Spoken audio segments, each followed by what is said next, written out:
caste, the mighty minds of old, my never failing friends are they, with whom I converse day by day. Now here the poet says, Robert Southey says that most of his time is spent among his friends. Now they are not living friends, but they are dead. So here the question arises, when they are no more, so how he communicates with them? He communicates with them through their writings. They are the writers of the past. That is why he uses the word mighty minds. They are great writers and poets and philosophers. And wherever he sees, he finds them that they are sitting before him. Through his writings, they appear that they are sitting before the writer and they are communicating with him in day-to-day life. He never misses them for a single moment. Wherever he sees, he finds that they are sitting before him and they are communicating with him. That is why he says that most of his time is spent among the writers of the past. Wherever he sees, he finds them. And he communicates with them regularly on a daily basis. In his day-to-day life, he communicates with them. Got it? अब writer कहता है, my days among the dead are past. I behold, around me I behold. Poet कहता है मेरा ज़्यादा से ज़्यादा वक्त बीतता है डेड. अब ये डेड से किसको सिंबलाइज करता है? वो सिंबलाइज करता है उन लोगों को जो महान लेखक है, महान फिलोसोफर है, महान पोएट है, जो आज जिंदा नहीं है, लेकिन अपनी राइटिंग्स के द्वारा वो जिंदा है. अब राइटर जब भी उनकी किताबें पढ़ता है तो ऐसा लगता है राइटर को जैसे कि वो उनके सामने बैठे हैं और वो उनसे बातचीत कर रहे हैं. जहाँ देखता है वहाँ वो नजर आते हैं. ऐसा लगता है कि उनके सामने बैठे हैं और उनसे बातचीत कर रहा है. और ये ऐसे फ्रेंड है नेवर फेलिंग फ्रेंड्स. क्यों? क्योंकि जो दूसरा दोस्त होगा हम छोड़ देंगे, लेकिन जो इसलिए हम कहते हैं books are the best companions. Why? Because book is not going to leave us. Wherever we want, we can carry the book. We can carry the writer who inspires us, and in a difficult moment, we can inspire with them. Even if we don't have a friend, so we can share our thoughts and emotions with the writers, and we can also seek their advice. Got it? क्योंकि वो never Fehling friends है. क्यों never Fehling friends? क्योंकि कभी भी मतलब वो इतने ऑनेस्ट है, इतने फेथफुल है कि राइटर हर वक्त उनके बीच में रह सकता है. राइटर जब भी उनकी ज़रूरत होगी वो हमेशा उसकी मदद करेंगे. वो उनसे सलाह ले सकता है. जब मुश्किल दौर में होते समझ में नहीं आता क्या करना, तो अच्छी किताबें पढ़ते हैं जो इंस्पायर करती है, मोटिवेट करती है, हमें बताती है किस तरीके से हमें कंडक्ट करना है. With them, I take delight in grief and seek relief in woe. And while I understand and feel how much to them I owe, my cheeks have often been wet with tears of thoughtful gratitude. Now, the poet tells us, whenever he is in great happiness, he shares his happiness with them. Whenever he is in great difficulties, whenever he is in any hardship, when he wants the consolation and sympathy of somebody, so it is they who provide them. So he shares his happiness as well as his sorrows and sufferings with them. They never abandon him. They never leave him. They are always with him, whether he is happy or he is unhappy. Whenever he is in happiness, so he shares his happiness with them. Whenever he is in any sorrows and sufferings, he also shares his sorrows and sufferings with them. That is why he says, with them I take delight in peace and seek relief in woe, trouble, sorrows, sufferings. And while I understand, I feel how much to them I owe. That is why the writer feels that he is greatly indebted to them, that he is extremely grateful to them. My cheeks have often been wet with tears of thoughtful gratitude. That is why the poet gets emotional and it appears that tears started flowing from his eyes. Because when he thinks, he comes to know that they have helped him a lot. That is why he feels that he is extremely grateful and thankful to them. That is why he gets emotional. And tears started rolling from his cheeks. He feels that he is indebted to them. Poet कहता है कि मेरे खुशी के वक्त वो मेरे साथ अपनी खुशी बांटते हैं, मेरे दुखों के वक्त वो मेरा दुख कम करते हैं, और जैसे जैसे मैं उनके बारे में सोचता हूँ मुझे लगता है कि वो मैं उनका कितना बड़ा ऋणी हूँ, वो मतलब इंडेटेड हूँ, मैं उनका कितना उन्होंने मुझ पर कितना एहसान किया है। इसलिए जब मैं सोचता हूँ तो मेरे मन भर आता है और मेरी आंखों से आंसू टपकना शुरू हो जाते हैं। My cheeks have often been wet with tears of thoughtful gratitude.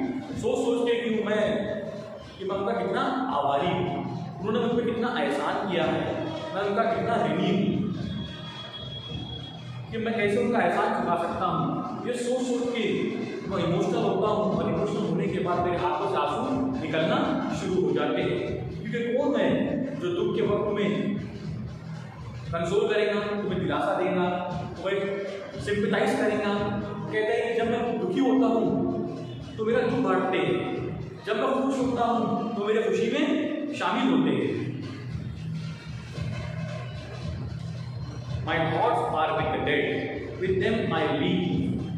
In long past years, their virtuous love, their faults condemn, or take their hopes and fears, and from their lessons seek and find instruction with an humble mind. My thoughts are with the dead, with them I live in long past years. Their virtues love, their faults condemn, partake their hopes and fears. Here, the poet tells us in the third stanza that he has lived constantly among those writers of the past, those who always inspire and motivate him with the writings, though they are not alive right now. But he has spent a considerable amount of time of his life in their company through their writings. And they have taught him the morality of life, and that is why he is able to make distinction between good and bad. He has learned from them how to appreciate the good and how to condemn the bad. Their virtues, love, and the faults, condemn. And he has also learned from them how to be always be optimistic, hopes and fears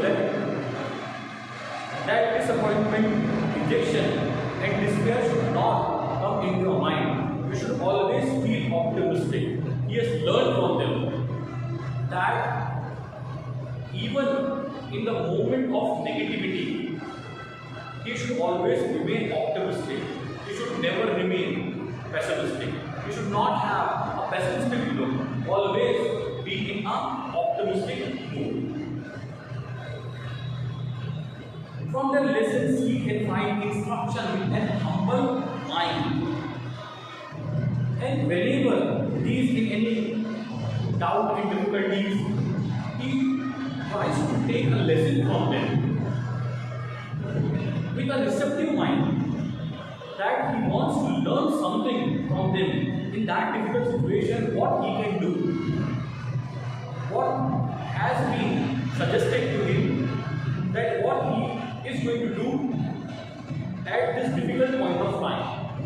अब यहाँ पर poet हर stanza में कहता है कि मैंने अपने जिंदगी का ज़्यादा से ज़्यादा वक्त my thoughts have been led with them I live in long past years, जिंदगी का मैंने ज़्यादा से ज़्यादा वक्त इन लोगों के बीच में बिताया है, इनकी किताबें पढ़ के, भले वो जिंदा नहीं है, मतलब इन्हीं की सोबत में।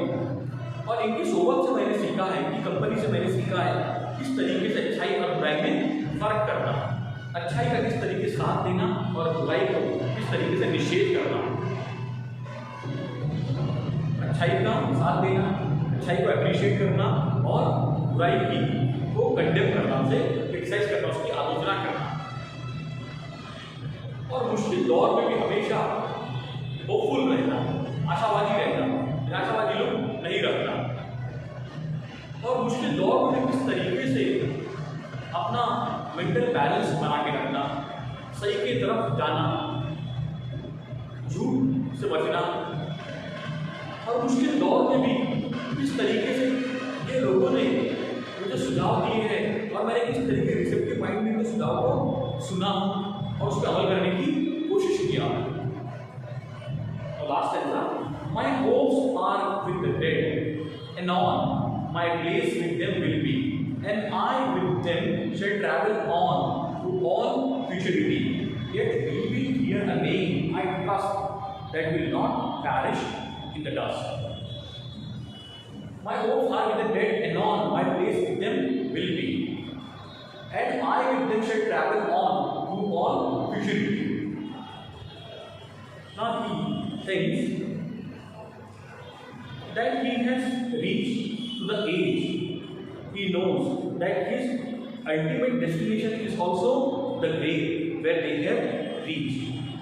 So very soon he is also going to join them, because that is the ultimate reality. So the poet realizes that very soon he is also going to die and he is also going to join their company. But before that, he also wants to make his own name as they have made. That is not going to be perished. That is also going to become immortal as they have become immortal. They have become immortal through their writings, though they are not present. So in the same way, the poet would also like to make himself immortal through his writings by taking the inspiration and motivation from the writers of the past who are great philosophers, who are great poets. So the poet also wants to make himself immortal before his eternal journey which he is going to take in his life. That is the ultimate reality. So the poet realizes. तब poet कहता है आखिरी stanza में उसे इस बात का realisation होता है कि मैंने ज़िंदगी का ज़्यादा से ज़्यादा अपने साथ बिताया है, लेकिन बहुत जल्दी मुझे भी इनके साथ शामिल होना है। मतलब उसको एहसास हो जाता है कि बहुत जल्दी उसकी भी, हर किसी को इस दुनिया में जो आया दुनिया से उसे जाना है, बहुत जल्दी मैं भी इस दुनिया से जाऊँगा और वो जो जर्नी रहेगी हमारी वो इटरनल जर्नी रहेगी। ये जर्नी जो है हमारी it is going to end, it is short live, इतने 40 50 60 लेकिन शॉर्ट लिव भी है, लेकिन वो जर्नी तो क्या है परपेचुअल इटर्नल। तो कहता है कि वो जर्नी बहुत जल्दी मेरी भी वो सफ़र शुरू होने वाला है, जब वो सफ़र में मैं अपने इन लोगों को ज्वाइन कर लूँगा, इनकी सोबत में, इनकी कंपनी में आ जाऊँगा। लेकिन इससे पहले जिस तरीके से ये इमॉर्टल हुए, अमर हुए, वैसे मैं भी इमॉर्टल होना चाहता हूँ। और वो इमॉर्टल हो सकता हूँ मैं जो राइटिंग्स, जिस तरीके से इन्होंने अपने राइटिंग से किस तरीके से ये भी इमॉर्टल हुए, मैं भी अपना इस दुनिया में, इस लिविंग वर्ल्ड में मैं भी अपना नामो निशान बनाना चाहता हूँ जिस तरीके से इन लोगों ने बनाया। भले आज भी इस दुनिया में मौजूद नहीं है, लेकिन इनका नाम आज भी जिंदा है। क्यों जिंदा है? इनके राइटिंग्स के द्वारा। तो मैं भी ऐसा कार्य करना चाहता हूँ, मैं भी ऐसा नाम कमाना चाहता हूँ अपने राइटिंग्स के द्वारा कि मैं भी इमॉर्टल हो जाऊँ इन्हीं के जैसा। Yet leaving here a name I trust that will not perish in the dust. Perish. That is going to be removed off. So he is going to make his permanent mark, and that is only possible through his writings. Got it? I hope you have understood.